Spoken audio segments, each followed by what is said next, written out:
ஆக்சுவலா வந்து பார்வதி வந்து இன்னைக்கு எனக்கு தெரிஞ்சு பெருசா ஸ்கிரீன் ஸ்பேஸே எடுத்துக்காம இருந்த ஒரு நாள் இன்னைக்குதான் அப்படின்னு நான் நினைக்கிறேன்.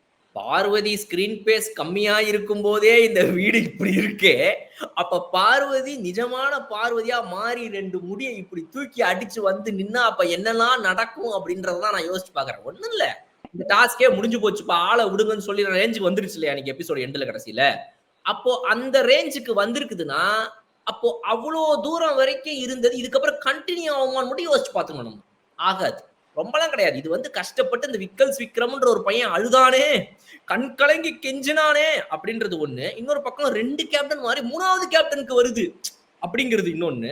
இதெல்லாம் விட முக்கியம் என்னன்னா, இந்த சபரின்றவர் ஓவராலா நெகட்டிவா யார் கூடயுமே இந்த வீட்டுக்குள்ள பெருசா கனெக்ட் ஆகல. எல்லார் கூடயும் ஒரு பாசிட்டிவ் வைப் தான். அதிகபட்சம் ஒரு நெகட்டிவா ஆனது இந்த பார்வதின்ற ஒரு பொண்ணு தான். அந்த பொண்ணு இவர் எதுவுமே பண்ணல.